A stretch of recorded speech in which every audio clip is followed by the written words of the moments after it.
CTET paper 2 में जो आज पेपर हुआ है ये एक्स सेट एक्स का मतलब ये सॉल्यूशन है सीडीपी का। तो सबसे पहले आप लोग चलिए अपना करेक्शन कर लीजिए, देख लीजिए कौन कौन सा आपका आंसर सही है।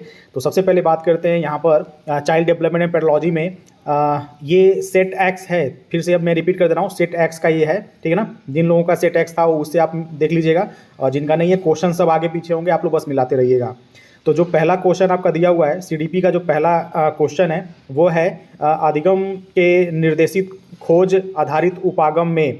तो इसमें जो आपके ऑप्शन है, इसमें से जो आपका ऑप्शन नंबर 4 है, ठीक है ना, ऑप्शन नंबर जो आपका 4 है वो आपका सही है, ठीक है ना। मिलाते रहिए, मैं एक्सप्लेन नहीं करूँगा, बस आप लोग मिला लीजिए, ठीक है ना।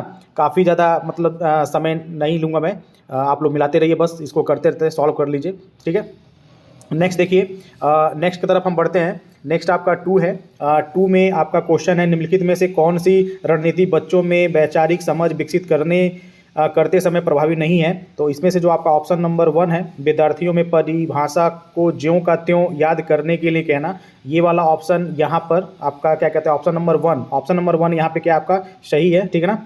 क्वेश्चन नंबर जो 3 है, दिया हुआ है एक सक्रिय माध्यमिक विद्यालय कक्षा किसके सैद्धांतिक सिद्धांतों पर स्थापित की जानी चाहिए। तो इसमें से जो आपका ऑप्शन नंबर यहाँ पर 4 है, क्या है, सामाजिक रचनावाद, ठीक है ना। तो सामाजिक रचनावाद यहाँ पर सही है, बिल्कुल सही है, ठीक है ना। नेक्स्ट देखिए क्वेश्चन नंबर 4, क्वेश्चन नंबर 4 दिया हुआ है, एक यहाँ पर कूट है, देखिए इसको समझिए। पहले कह रहा है कि अधिगम, यहाँ पे अभिकथन में दिया हुआ है कि सहानुभूति यह समझने की योग्यता पर निर्भर करती है कि दूसरों की भावनाएं हैं और उनकी भावनाओं के अनुमान के लिए, अब इसके लिए कारण दिया हुआ है, ठीक है ना। एक असर्शन है, एक आपका रीजन है, दिया हुआ है कि भावनाएं और संज्ञान एक दूसरे से संबंधित हैं। तो इसमें से जो आपका ऑप्शन नंबर 3 है, ठीक है ना, ऑप्शन नंबर 3 आपका यहाँ पे बिल्कुल सही है। ए और आर दोनों सही है, लेकिन ए जो है वो आर की यानी असर्शन जो है वो रीज़न नहीं है, मतलब असर्शन की व्याख्या आर नहीं कर रहा है, ठीक है ना।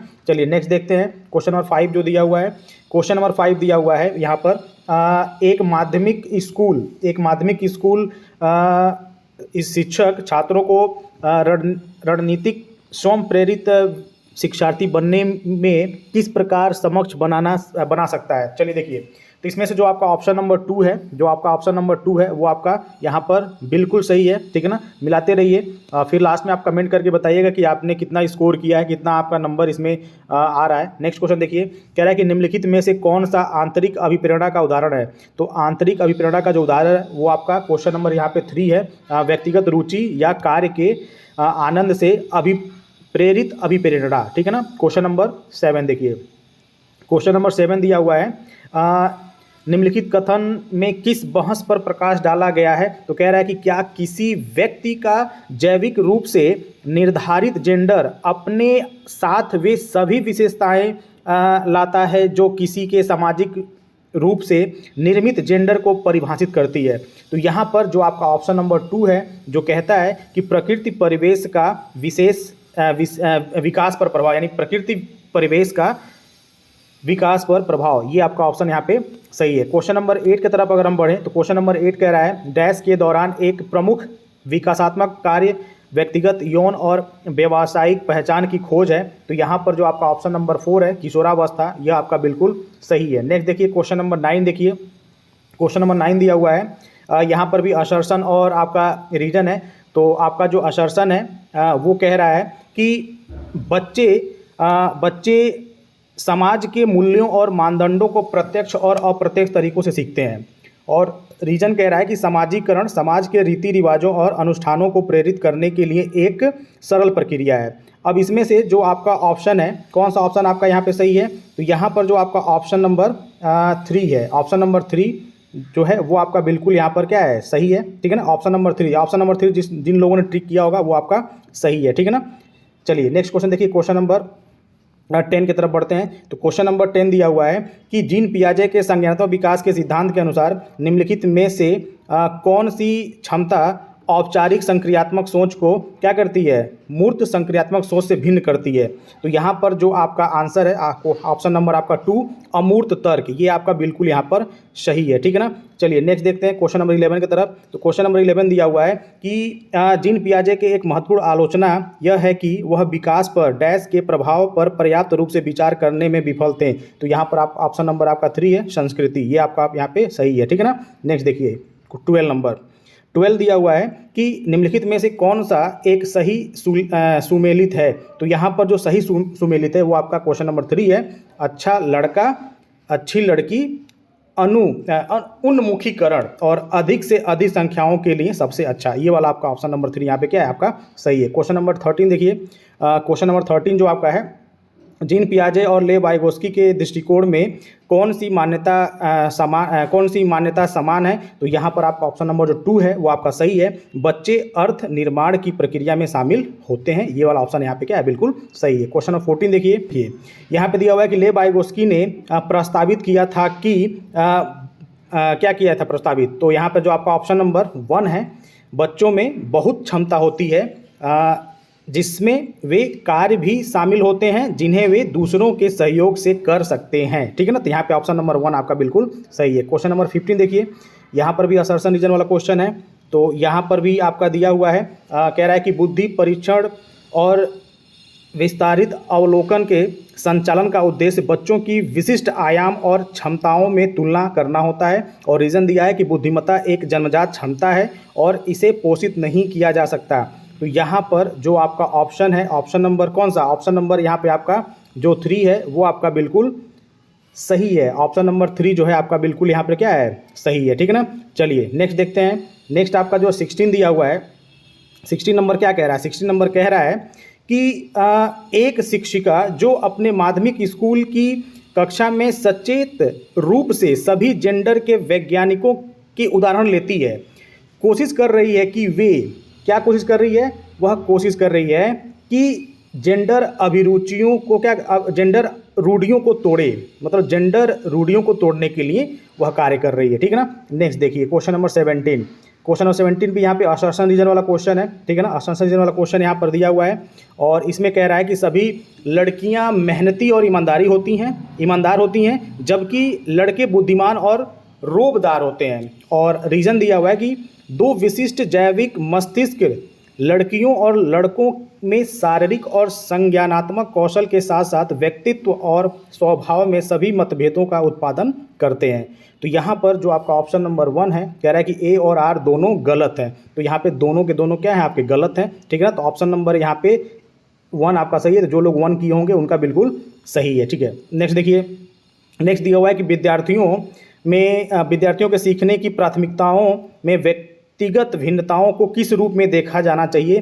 तो यहाँ पर जो आपका ऑप्शन नंबर 4 है, कुछ बच्चों में विकासात्मक कमियां, यह आपका यहाँ पर क्या है बिल्कुल सही है, ठीक है ना। तो ऑप्शन नंबर 4 जिसने किया है वो आपका सही है। नेक्स्ट देखिए 19 नंबर की बात कर लेते हैं। 19 दिया हुआ है कि वह आकलन जो किसी विद्यार्थियों के प्राप्त अंकों को अन्य विद्यार्थियों के औसत प्रदर्शन से तुलना करने के लिए किया जाता है। तो यहाँ पर जो आपका ऑप्शन नंबर 4 है क्या है, मानक संदर्भित, यह आपका बिल्कुल यहाँ पे सही है, ठीक है ना। चलिए क्वेश्चन नंबर 20 जो दिया हुआ है उसमें आपका जो दिया हुआ है क्वेश्चन नंबर 20 में कह रहा है कि कक्षा आकलन के बारे में आपको मतलब सही कथन चुनना है। तो पहला दिया हुआ है कि आकलन को छात्रों की अध्ययन करते समय संज्ञानात्मक प्रक्रियाओं को प्रभावित करना चाहिए। आकलन को अपने आप में सीखने के अनुभव के रूप में काम करना चाहिए।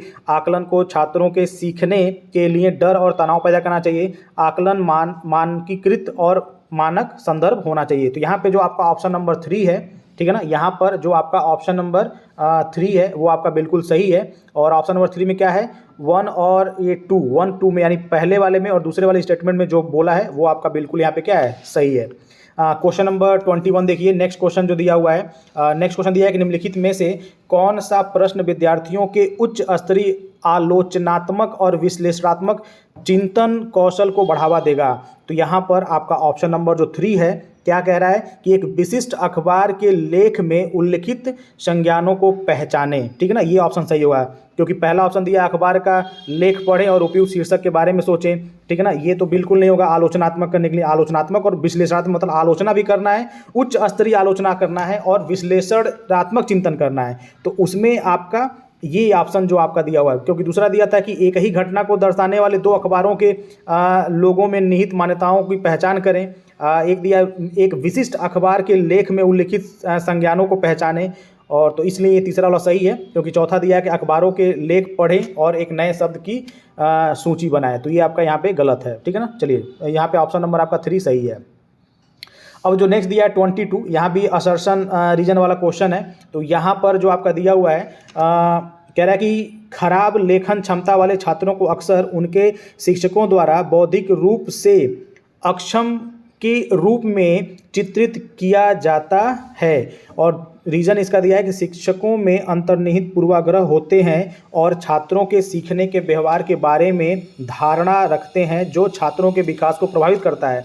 तो यहाँ पर जो आपका ऑप्शन है, कौन सा ऑप्शन यहाँ पे सही है, तो यहाँ पर जो आपका ऑप्शन नंबर 2 है वो आपका बिल्कुल सही है, मतलब यहाँ पे ए और आर दोनों सही है, और ए जो है आर की व्याख्या भी यहाँ पे कर रहा है। और 23 नंबर जो क्वेश्चन है वो दिया हुआ है कि निम्नलिखित में से कौन सा कक्षा में विविधता को बढ़ावा देने के लिए एक सही तरीका नहीं है, तो यहाँ पर जो आपका ऑप्शन नंबर 4 है वो आपका बिल्कुल सही है, ठीक है ना। नेक्स्ट देखिए क्वेश्चन नंबर 24। क्वेश्चन नंबर 24 दिया हुआ है निम्नलिखित में से अधिगम अक्षमता और इसके कारण होने वाली चुनौती का सही मेल करना है, तो यहाँ पे जो आपका ऑप्शन नंबर जो 3 है वो आपका सही है, ठीक है ना, ऑप्शन नंबर 3 आपका सही है। क्वेश्चन 25 देखिए, 25 दिया हुआ है यहाँ पे कि स्वलीनता से जूझ रहे विद्यार्थियों को आसानी होती है, तो यहाँ पर जो आपका ऑप्शन नंबर 4 है, ठीक है ना, ये आपका सही है, ठीक है ना, यहाँ पे जो 4 वाला है वो आपका सही है। चलिए अब बात करेंगे 26 नंबर का। तो 26 में दिया हुआ है कि यहाँ पर क्या है कि प्रतिभाशाली बच्चों के बारे में निम्नलिखित में से कौन सा कथन सही नहीं है, तो यहाँ पे जो कथन नंबर 1 है आपका, प्रतिभाशाली बच्चों में जिज्ञासा की भावना कम होती है। भाई कम क्यों होगी, प्रतिभाशाली है तो उनमें तो जिज्ञासा बहुत ज़्यादा होगी ना, तो इसलिए यहाँ पे ऑप्शन नंबर 1 यहाँ पे क्या है आपका सही है। अब यहाँ पर देखेंगे क्वेश्चन 27, तो 27 आपका दिया हुआ है विद्यार्थियों द्वारा स्वयं की त्रुटि का विश्लेषण करना क्या कहलाता है, ये कहलाता है विद्यार्थियों के लिए अधिगम को स्मृति में बनाए रखने में सहायता प्रदान करना, ये ऑप्शन नंबर 1 यहाँ पे क्या आपका सही है, ठीक है ना। नेक्स्ट देखिए, नेक्स्ट आपका दिया 28 नंबर क्वेश्चन है, कह रहा है कि घोषणात्मक ज्ञान और प्रक्रियात्मक ज्ञान के संबंध में निम्नलिखित में से कौन सा कथन सही है, तो यहाँ पे जो आपका कथन नंबर 3 है वो आपका सही है कि घोषणात्मक ज्ञान को विश्लेषणात्मक ज्ञान के रूप में भी जाना जाता है। अब 29 की तरफ बढ़ते हैं। 29 दिया है कि जिन विषय वस्तुओं को मौजूदा संज्ञानात्मक संरचनाओं के विस्तार या संशोधन की आवश्यकता होती है, उन्हें सीखने में डैश समय लगता है और वे डैश अवधि के लिए स्मृति में बने रहते हैं, तो यहाँ पर जो आपका ऑप्शन नंबर 2 है लंबा और लंबी, ये आपका यहाँ पे सही है। और जो लास्ट क्वेश्चन है सीडीपी का असर्शन वाला क्वेश्चन है, इसमें दिया हुआ है कह रहा है कि असर्शन दिया हुआ है आपका कि शिक्षकों को बच्चों को ऐसे प्रश्नों पर ध्यान केंद्रित करने के लिए प्रोत्साहित करना चाहिए जैसे कि मेरा सीखने का लक्ष्य क्या है और वहाँ पहुँचने के लिए मुझे क्या करने की ज़रूरत है। और रीज़न दे रहा है कि जब छात्र समझते हैं कि उनके काम के प्रदर्शन का आत्म मूल्यांकन, ठीक है ना, आत्म मूल्यांकन, ठीक है ना। क्वेश्चन नंबर यहाँ पर जो दिया है, देखिए क्वेश्चन नंबर जो 30 है, लास्ट क्वेश्चन है, वो क्या दिया हुआ है, वह दिया हुआ है कि असर्शन रीजन क्वेश्चन है, दिया हुआ है कि शिक्षकों को बच्चों को ऐसे प्रश्नों पर ध्यान केंद्रित करने के लिए प्रोत्साहित करना चाहिए जैसे कि मेरा सीखने का लक्ष्य क्या है और वहां पहुंचने के लिए मुझे क्या करने की ज़रूरत है। तो रीज़न दिया हुआ है कि जब छात्र समझते हैं कि उनके काम में प्रदर्शन का आत्म मूल्यांकन कैसे किया जाए, तो वे इस समझ का उपयोग खुद को सीखने और अपनी प्रगति में मदद करने के लिए करते हैं। तो इसमें से जो आपका ऑप्शन है, ऑप्शन नंबर जो 2 है वो आपका यहाँ पे सही है, क्योंकि यहाँ पर दोनों के दोनों क्या हैं, सही हैं और एक दूसरे का क्या कर रहे हैं, ये व्याख्या भी कर रहे हैं। तो सोशल साइंस में आइए देखते हैं कौन कौन से क्वेश्चन आप लोगों के सही हैं, कितने क्वेश्चन आप लोगों ने अटेम्प्ट किए, कितने आपने सही किया है। तो ये पेपर आपका सेट एक्स है, ठीक है ना, एक्स वाला सेट है, बाकी आप लोगों का जो होगा उसके हिसाब से आप लोग अपना मिला लीजिएगा, ठीक है ना। तो सबसे पहले क्वेश्चन नंबर 1 की हम बात करते हैं। तो क्वेश्चन नंबर 1 दिया हुआ है यहाँ पे, आप लोग देख रहे होंगे, दिया है कि यहाँ पे क्वेश्चन दिया है कि विद्या शाखा की सीमाओं को जो सामाजिक विज्ञान का निर्माण करती है खोलने की आवश्यकता है और एक दी गई परिघटना को समझने के लिए बहुसंख्यक उपागमों की आवश्यकता हो सकती है। इस उपागम को क्या कहा जा सकता है? तो इस उपागम को हम बोलेंगे अंतर अनुशासनित चिंतन, ठीक है ना। यहाँ पे ऑप्शन नंबर जो 2 है आपका वो सही है। तो जिसने भी ऑप्शन नंबर 2 ट्रिक किया है उसका वो आप सही है, ठीक है ना। मिलाते चलिए एक एक करके, ज़्यादा समय नहीं है आप लोगों का लूँगा, ठीक है ना। क्वेश्चन नंबर 2 दिया हुआ है, सामाजिक विज्ञान के पाठ्यक्रम के निर्माण में निम्नलिखित में से कौन सा बुनियादी तर्क प्रदान करता है? तो यहाँ पर जो आपका ऑप्शन नंबर 2 है, क्या कह रहा है? स्थानीय अनुभव का समावेश। यह आपका ऑप्शन नंबर 2 यहाँ पे क्या है? बिल्कुल सही है। अगला क्वेश्चन देखिए, क्वेश्चन नंबर 33 की तरफ बढ़ते हैं, यानी तीसरा क्वेश्चन सामाजिक विज्ञान का। यहाँ पर कह रहा है कि निष्पक्ष मुकदमा एक महत्वपूर्ण संकल्पना है जो जब आपराधिक न्याय तंत्र के विषय में बात की जा रही हो। इस संकल्पना के शिक्षण के लिए आप विद्यार्थियों को एक व्यक्ति की कहानी सुनाते हैं जिस पर चोरी का आरोप लगा हो और बाद में पुलिस थाने में और उसके बाद न्यायालय में क्या होता है, आपने यहाँ किस शिक्षण शास्त्रीय संसाधन का उपयोग किया है? तो यहाँ पर जो आपका ऑप्शन नंबर जो 3 है वो आपका सही है, केस अध्ययन का, ठीक है ना। चलिए आगे बढ़ते हैं। अगला क्वेश्चन जो कि दिया हुआ है, सार्थक अधिगम को बढ़ावा देने के लिए शिक्षक शिक्षिका को अपनी कक्षा में निम्नलिखित में से किनका अनुसरण करना चाहिए? तो यहाँ पर जो आपका ऑप्शन नंबर 2 है वो आपका बिल्कुल सही है, विद्यार्थियों को स्मरण आधारित कार्य देना, ठीक है ना। तो यहाँ पर ये आपका सही रहेगा, बिल्कुल, ठीक है ना। चलिए अगला क्वेश्चन बढ़ते हैं। क्वेश्चन नंबर जो 35 है, असर्शन बेस्ड क्वेश्चन है। यहाँ पर दिया हुआ है कि सामाजिक विज्ञान का अध्ययन छात्रों में समकालीन समाज को बेहतर समझ विकसित करने के लिए सहायक होता है और सामाजिक विज्ञान के कक्षा शिक्षा छात्र को समाज में प्रभावी सदस्य बनने के लिए आत्म विकास के लिए आवश्यक ज्ञान, कौशल और सही दृष्टिकोण प्रदान करती है। तो इसमें से जो आपका ऑप्शन नंबर जो 2 है वो आपका सही है, यानी ए और आर दोनों सही है और आर जो है वो ए की व्याख्या भी यहाँ पे कर रहा है। नेक्स्ट क्वेश्चन आपका दिया हुआ है यहाँ पर, सामाजिक विज्ञान शिक्षण क्या है? तो यहाँ पर जो आपका ऑप्शन नंबर 3 है, क्या है? पेशेवर गतिविधि है, ठीक है ना। तो यहाँ पर ये ऑप्शन नंबर आपका क्या हो जाएगा? ऑप्शन नंबर जो आपका 3 है वो आपका बिल्कुल यहाँ पे सही है, ठीक है ना। नेक्स्ट देखिए आपका जो क्वेश्चन दिया हुआ है, नेक्स्ट दिया हुआ है, यहाँ पे करना है चूज़ द करेक्ट ऑप्शन, यहाँ पे चूज़ करना है। तो यहाँ पर क्या चूज़ करना है कि विद्यार्थियों को पृथ्वी के विभिन्न भागों की व्याख्या करने के लिए निम्नलिखित में से कौन सी शिक्षण अधिगम सामग्री सबसे उपयुक्त है? तो यहाँ पर हम अगर बात करें ग्लोब, नक्शा, एटलस, तो यहाँ पर अगर विद्यार्थियों को हम पृथ्वी के विभिन्न भागों की व्याख्या करने के लिए अगर हम कहें तो यहाँ पर सबसे उचित केवल क्या है? आपका ग्लोब है। ऑप्शन नंबर 1 आपका यहाँ पे क्या है? सही है, केवल ए, ठीक है ना। चलिए नेक्स्ट देखते हैं। नेक्स्ट दिया हुआ है, निम्नलिखित में से कौन सी शिक्षण विधि बच्चों के लिए सामाजिक विज्ञान को आनंदप्रद बनने के लिए शिक्षक शिक्षिका द्वारा प्रयोग की जानी चाहिए? तो यहाँ पर जो आपका ऑप्शन नंबर 4 है वो आपका सही है, ACD, यानी ए वाला भी सही है, सी वाला भी सही है और डी वाला सही, यानी ऑप्शन नंबर 4 यहाँ पे आपके लिए क्या है? सही है। नेक्स्ट क्वेश्चन दिया हुआ है, यहाँ पर भी कथन 1, 2 है।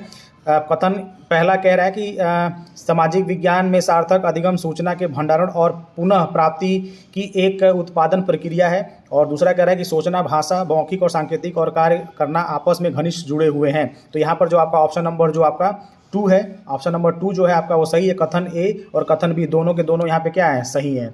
नेक्स्ट क्वेश्चन जो आपका दिया हुआ है, यहाँ पर भी कथन ए और कथन बी वाला क्वेश्चन है। तो यहाँ पर भी कह रहा है कि लोकतांत्रिक पद्धति में अधिकारों के केंद्रीकरण जैसे पंचायती राज व्यवस्था ने बहुत महत्व हासिल कर लिया है, और दूसरा कह रहा है कि पंचायती राज व्यवस्था को उद्देश्य लोगों की सहभागिता के स्तर को ऊंचा उठाना है। तो यहाँ पर जो आपका ऑप्शन नंबर 1 है वो आपका सही है, ए गलत है, परंतु यहाँ पे जो दूसरा वाला स्टेटमेंट है वो आपका क्या है? सही है, ठीक है ना। नेक्स्ट देखिए 41 क्वेश्चन नंबर है इस सेट में। तो इसमें आपका दिया हुआ है कि क्वेश्चन बहुत बड़ा है, क्वेश्चन आप लोग यहाँ से देख के पढ़ लीजिएगा, मैं सीधे यहाँ पे आपको आंसर बता दे रहा हूँ कि कौन सा आंसर यहाँ पे आपका सही है। तो यहाँ से आपका ऑप्शन नंबर जो 2 है, जो ऑप्शन नंबर आपका 2 है, यानी ए और बी, ठीक है ना। यहाँ पे एक दे रहा है कि विद्यालय परिसर में कार्य विभाजन का वर्णन, और जो आपका बी है कक्षा संचालन के लिए बनाए गए अलग अलग समूहों का उदाहरण, ये आपका सही है, ठीक है ना। नेक्स्ट देखिए, नेक्स्ट भी क्वेश्चन बहुत बड़ा है, मैं क्वेश्चन नहीं आपको पढ़ के मतलब ज़्यादा समय आपका लूँगा, सीधे मैं आंसर बता दे रहा हूँ। यहाँ पे आंसर आपका क्या है, 4 है, क्या है, समतावाद, ठीक है ना। नेक्स्ट आपका जो क्वेश्चन है, यहाँ पर जो असर्शन दिया हुआ है, असर्शन वाला क्वेश्चन है, तो यहाँ पर असर्शन में आपका जो क्वेश्चन नंबर कौन सा है, क्वेश्चन नंबर 43 है। तो क्वेश्चन नंबर 43 में जो असर्शन और रीजन क्वेश्चन है, तो असर्शन कर रहा है कि सामाजिक विज्ञान का एक महत्वपूर्ण पक्ष अलग अलग भावों वाले उत्तरों या कभी कभी पूर्णतः विपरीत उत्तरों की संभावना, ठीक है ना, ये दिया हुआ है। और रीजन कर रहा है कि सामाजिक विज्ञान की शिक्षक या शिक्षिका के लिए पीठासीन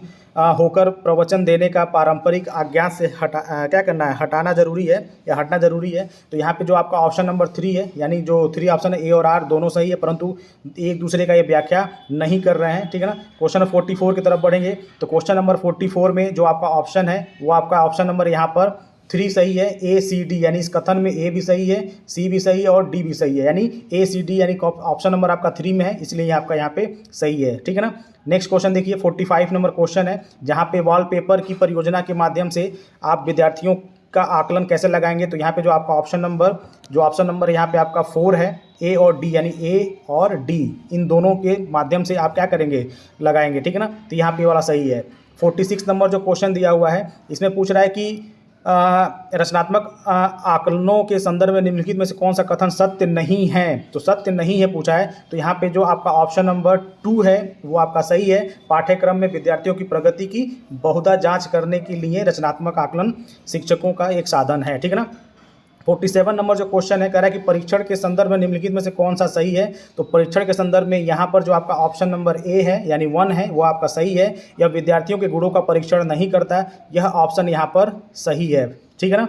नेक्स्ट क्वेश्चन देखिए, यहाँ पे जो क्वेश्चन नंबर 48 है, 48 कह रहा है कि यहाँ पर भी दिया है कथन 1 कथन 2, यहाँ पे कह रहा है कि कथनों को मतलब अच्छे से पढ़िए, 2 कथन दिए हैं और पढ़ने व सही उत्तर को चुनना है। तो यहाँ पर जो आपका ऑप्शन है ना, ऑप्शन नंबर जो यहाँ पे आपका 3 है, यानी कथन 1 और कथन 2 दोनों के दोनों गलत हैं कि अधिगम एक सतत प्रक्रिया है, गलत है। विद्यालय परिसर के बाहर अधिगम नहीं हो सकता है, यह भी गलत है, क्योंकि विद्यालय परिसर के अंदर भी अधिगम हो सकता है, ठीक है ना। तो यहाँ पे दोनों के दोनों गलत हैं। यहीं पे 49 क्वेश्चन नंबर की अगर हम बात करें, तो 49 जो क्वेश्चन नंबर 1 है क्वेश्चन है, उसमें जो क्वेश्चन पूछा है उसमें आपका ऑप्शन नंबर जो 2 है वो आपका सही है। क्वेश्चन आप देख लीजिएगा, इसमें आपका क्वेश्चन नंबर 2 सही है। 50 नंबर क्वेश्चन में आपका जो ऑप्शन है, यहाँ पे ऑप्शन नंबर आपका 4 सही है, ठीक है ना, ऑप्शन नंबर 4 सही है। 51 क्वेश्चन है, 51 क्वेश्चन में आपका जो ऑप्शन है, ऑप्शन नंबर यहाँ पे 1 सही है, अभिलेखागार, ये सही होगा, ठीक है ना। 52 क्वेश्चन नंबर है, तो 52 क्वेश्चन नंबर में आपका जो ऑप्शन है वो ऑप्शन नंबर 1 सही है। तीनों मुखियाओं में प्रत्येक के पास सत्ता के 3 केंद्र होते हैं। क्वेश्चन है तमिल क्षेत्र के संबंधित निम्नलिखित में कौन सा कथन गलत है। तो यह वाला पहला वाला यहाँ पे गलत है, यानी ऑप्शन नंबर 1 यहाँ पे सही है आपका। 53 में आपका जो ऑप्शन है, यहाँ पर क्वेश्चन देख लीजिए, क्वेश्चन आप पढ़ लीजिएगा, बस हम आंसर बताते चले जा रहे हैं, ज़्यादा समय नहीं लेंगे आपका। तो यहाँ पर जो आपका ऑप्शन नंबर 4 है वो आपका सही है, केवल बी, यानी यहाँ पे ये वाला कथन जो है वो बिल्कुल क्या है, सही है कि रामदासपुर का नगर हरमंगर साहिब नामक केंद्रीय गुरुद्वारे के आसपास में विकसित किया गया। 54 वाले में, 54 में आपका जो ऑप्शन नंबर है, ऑप्शन नंबर यहाँ पर आपका 4 सही है, प्रारंभिक इतिहास, ठीक है ना, चश्मदीद विवरण के और दस्तावेज, ठीक है ना। उसके बाद 55 क्वेश्चन नंबर है, 55 क्वेश्चन में आपका जो ऑप्शन सही है वो ऑप्शन नंबर आपका 4 सही है, ए बी सी डी, यानी ए भी सही है, बी भी सही है, सी भी सही है, डी भी सही है, ठीक है ना। चलिए नेक्स्ट देखिए, 56 क्वेश्चन नंबर जो आपका दिया हुआ है, तो 56 क्वेश्चन नंबर में आपका जो ऑप्शन है, जो आपका क्वेश्चन दिया हुआ है उसमें जो आपका ऑप्शन नंबर बी है, ऑप्शन नंबर बी, यानी ए बी और सी, यानी ए बी और सी यहाँ पे क्या है आपके, ठीक है ना, सही है, ठीक है ना। नेक्स्ट देखिए, 57 नंबर क्वेश्चन की अगर बात करें, तो 57 नंबर में आपका जो ऑप्शन सही है वो आपका ऑप्शन नंबर क्या है, 3 है, ठीक है ना, ऑप्शन नंबर 3 है। 58 में आपका ऑप्शन कौन सा सही है, तो इसमें आपका ऑप्शन 4 सही है। कौन सा सही है, 4 वाला ऑप्शन 4 सही है यहाँ पे, ठीक है ना। 59 की अगर बात करें, तो 59 में जो आपका ऑप्शन है, 59 में आपका ऑप्शन 4 सही है, उपयुक्त में से 3, ठीक है ना, ये वाला ऑप्शन यहाँ पे सही है। क्वेश्चन नंबर जो 60 है, क्वेश्चन नंबर 60 में जो आपका ऑप्शन दिया हुआ है 1, ज्योतिबा राव फूले, यहाँ पे आंसर सही है, ठीक है ना। और 61 में आपका जो आंसर है वो 2 है, केवल ए और सी वैध है, यानी ए और जो सी है वो यहाँ पे वैध है, यानी ऑप्शन नंबर 2 यहाँ पे सही है। 62 क्वेश्चन नंबर में चलते हैं। तो 62 जो क्वेश्चन नंबर दिया है यहाँ पर जो आपका ऑप्शन है, यानी यहाँ पे आपका ऑप्शन नंबर 1, ऑप्शन नंबर जो 1 है आपका वो आपका बिल्कुल यहाँ पे सही है। 63 में जो आपका क्वेश्चन था उसका जो आंसर होगा यहाँ पे ऑप्शन नंबर 3, ऑप्शन नंबर 3 यहाँ पे बिल्कुल सही है। 64 जो आपका क्वेश्चन है, ठीक है ना, 64 में थोड़ा सा डाउट है, बट आई थिंक मेरे हिसाब से 64 नंबर जो आप क्वेश्चन देख रहे हैं, ये वाला क्वेश्चन, स्वतंत्रता की प्राप्ति के बाद भाषा के आधार पर राज्यों के गठन की मांग में तीव्रता क्यों आई, तो यहाँ पर जो आपका ऑप्शन है, ऑप्शन नंबर जो आपका ये ए बी सी, यानी ए वाला, बी वाला और सी, ये ऑप्शन सही है, ठीक है ना। तो ये आपका ऑप्शन काफ़ी ज़्यादा सही है। तो ऑप्शन नंबर 2 के ऊपर आप टिक किए हैं, तो आपका आंसर सही होने की पूरे चांस हैं, ठीक है ना। क्वेश्चन नंबर 65 है। तो क्वेश्चन नंबर 65 का जो आंसर होगा वो आपका होगा 27 डेज, यानी चंद्रमा पृथ्वी का एक चक्कर लगभग कितने दिनों पूरा करता है, तो यहाँ पर आपका 27 डेज हो जाएगा, ठीक है ना। 27 डेज, यानी ऑप्शन नंबर यहाँ पे 1 जिसने सही किया है वो आपका यहाँ पे बिल्कुल सही है। 66 क्वेश्चन नंबर जो आपका दिया है, 66 क्वेश्चन नंबर में यह क्वेश्चन है, आप पढ़ते रहिए, और ऑप्शन यहाँ पे 1 सही है, ठीक है ना। यानी यहाँ पे पहले का हम तीसरे में मिलाएंगे, और बी का हम फोर्थ में मिलाएंगे, और आप सी का फर्स्ट में मिला देंगे, और आपका ये, ठीक है ना। तो ये मैचिंग है, आप इसको एक बार देख लीजिएगा, यानी ऑप्शन नंबर 1 यहाँ पे सही है। 67 क्वेश्चन नंबर जो आपका दिया है उसमें जो आपका ऑप्शन है वो आपका सही है, ऑप्शन नंबर 1, ऑप्शन नंबर 1 यहाँ पे क्या है, सही है। पृथ्वी के आकार को भू आभ कहा जाता है, ठीक है ना, तो ये यहाँ पे सही है। 68 क्वेश्चन नंबर है, यहाँ पर 68 क्वेश्चन नंबर में आपका ऑप्शन नंबर जो 2 है वो आपका यहाँ पे बिल्कुल सही है। 69 जो क्वेश्चन नंबर है इसमें आपका जो ऑप्शन नंबर 4 है वो आपका सही है, ठीक है ना, 4 वाला ऑप्शन यहाँ पे सही है। 70 वाले में आपका 70 वाले क्वेश्चन में आपका ऑप्शन नंबर जो 3 है, ऑप्शन नंबर जो 3 है आपका, यानी ऑप्शन नंबर जो 3 है वो आपका यहाँ पे सही है, ठीक है ना। 71 में आपका ऑप्शन नंबर 1, ऑप्शन नंबर 1 यानी ए बी सी, यानी ए बी और सी, ये वाले भाग आपके सही हैं, ठीक है ना। ध्यान से सम देखते रहिए, आप मिलाते रहिए, ठीक है ना। ये कोई ऑफिशियल आंसर की नहीं है, बट ये मैंने सॉल्व किया हुआ है, तो आप इसको देख लेंगे कितना सही है। उम्मीद मानिए इसमें से लगभग 90 से एबव 95% क्वेश्चन आपके बिल्कुल सही होंगे। अगर इससे मिलाने पे आपका मान चलिए कि 60 में से अगर आपके कुल मतलब 55 के आसपास जा रहे हैं, या फिर मतलब लगभग आपके 90% से ऊपर, मतलब पूरा मैंने चांस है, मतलब इसमें पूरा सही होगा, ठीक है ना। और बाकी ऑफिशियल आंसर की में क्या आता है वो तो बात की बात है, ठीक है ना। तो 72 क्वेश्चन नंबर जो दिया है, तो 72 क्वेश्चन नंबर जो दिया है, निम्नलिखित में से कौन सी गैस वायु में प्रचलित से मिलने वाली दूसरी गैस है, तो यहाँ पर आपका ऑक्सीजन है। तो ऑक्सीजन मतलब दूसरे नंबर का सबसे अधिक गैस है, मतलब दूसरा गैस सबसे ज़्यादा वाला है, ठीक है ना। वहीं पे अगर हम बात करें 73 क्वेश्चन नंबर का, तो 73 क्वेश्चन में जो दिया है क्वेश्चन, उसमें आपका ऑप्शन नंबर आपका 3 सही है, यानी ए वाला, बी वाला और डी वाला, यहाँ पर नीचे 4 कथन में से ये सही है आपके, ठीक है ना। नेक्स्ट 74 जो क्वेश्चन है, इसमें जो आपका ऑप्शन है, ऑप्शन नंबर यहाँ पर आपका 2 सही है, ठीक है ना। फिर उसके बाद 75 है, तो 75 में आपका जो ऑप्शन नंबर 4 है वो आपका सही है, निर्माण कार्य, ठीक है ना। अब उसके बाद आपका जो क्वेश्चन है, एक सेकेंड, निर्माण कार्य, हाँ निर्माण कार्य भी होगा, ध्यान से देखिएगा एक बार। इसमें आपका जो ऑप्शन होगा निर्माण कार्य भी मतलब सही है इसमें, और आपका भूस्खलन भी सही है, और वनरोपण भी सही है, यानी ऑप्शन नंबर यहाँ पे 3, ऑप्शन नंबर 3 पे आप टिक जो किया होगा वो यहाँ पे बिल्कुल सही है, ठीक है ना। चलिए नेक्स्ट देखिए, 76 नंबर क्वेश्चन है। तो 76 नंबर क्वेश्चन में ऑप्शन नंबर 1 सही है, क्या सही है, ऑप्शन नंबर 1 इसमें आपका सही है। फिर 77 नंबर जो क्वेश्चन है, तो 77 नंबर क्वेश्चन में जिसने भी ऑप्शन नंबर 1 पे टिक किया है वो आपका ऑप्शन नंबर 1 टिक, यानी पहले का तीसरा, यानी सेरीकल्चर जो है वो मत्स्य पालन है, और आपका जो बी का 4, यानी बी का आपका 4 पीसी कल्चर यानी रेशम का है, और सी का आपका 1 है, और आपका डी का आपका सेकंड है। ये जिसने भी मेरा नोट्स देखा होगा उसमें ये क्वेश्चन मैंने पढ़ाया था, ठीक है ना, ये वाला क्वेश्चन मैंने पढ़ाया था, एक बार आप मेरा नोट्स ज़रूर देखिएगा, उसमें क्लास में ये आपको पढ़ाया गया था। 78 क्वेश्चन नंबर जो है, 78 क्वेश्चन नंबर में आपका जो ऑप्शन है, ऑप्शन नंबर 4 आपका सही है, स्वतंत्रता यानी फ्रीडम। 79 में जो आपका ऑप्शन सही है वो आपका है असमानता यहाँ पर आपका बिल्कुल सही है। वहीं पर 80 नंबर जो क्वेश्चन है, 80 नंबर क्वेश्चन में आपका जो क्वेश्चन है वो आपका ओनली बी, यानी ऑप्शन नंबर 3 यहाँ पे सही है। कौन सा ऑप्शन सही है, ऑप्शन नंबर 3 आपका यहाँ पे सही है, ओनली बी वाला, ठीक है ना। 81 में आपका जो क्वेश्चन नंबर है वो उसमें आपका 4 वाला ऑप्शन सही है, ठीक है ना।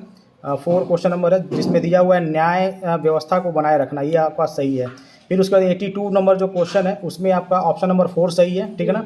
उसके बाद आपका 83 नंबर क्वेश्चन है, 83 में आपका जो ऑप्शन नंबर है, ऑप्शन नंबर आपका 3, ठीक है ना, 3 सही है, यानी ए सत्य है, ए असत्य है किंतु बी सत्य है, यानी ऑप्शन नंबर जो 3 आपका यहाँ पे सही है। 84 में आपका जो क्वेश्चन है इसमें आपका ऑप्शन नंबर ये बी, ऑप्शन नंबर बी जिसने टिक किया है वो आपका सही है, यानी बी वाला यहाँ पे सही है, ठीक है ना, बी वाला आपका यहाँ पे सही है। 85 में आपका क्वेश्चन नंबर यहाँ पे क्वेश्चन नंबर 4 आपका सही है, ठीक है ना।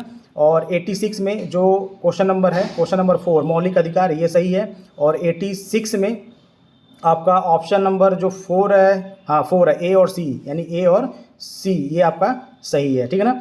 और 88 में जो आपका ऑप्शन है, ऑप्शन नंबर 3, ऑप्शन नंबर जो 3 है क्या कह रहा है, ए असत्य है किंतु बी सत्य है, ये वाला सही है। और 89 में आपका ऑप्शन नंबर 1 सही है, ठीक है ना। और लास्ट क्वेश्चन जो है 90, इसमें आपका जो ऑप्शन नंबर है वो आपका ओनली बी, यानी ऑप्शन नंबर 3 सही है। तो ये आपका आंसर की रहा एसएसटी का और सीडीपी का। तो उम्मीद मानिए कि इसमें से आप लोग करेक्शन करने पे अगर आप लोग अच्छे स्कोर ला रहे हैं तो ये ऑफिशियल आंसर की से लगभग मिलता जुलता रहेगा। तो उम्मीद है आप लोग बहुत अच्छा किए होंगे। सब लोग स्कोर मतलब कमेंट करके मुझे बताएंगे कि आप लोगों ने कितना स्कोर आपने सही किया। 90 में से आपने कितना, 30 सीडीपी में से 30 में 30 कितना आपने पाया, और इसमें 60 में से आपने कितना पाया, ये मुझे कमेंट करके ज़रूर बताएंगे।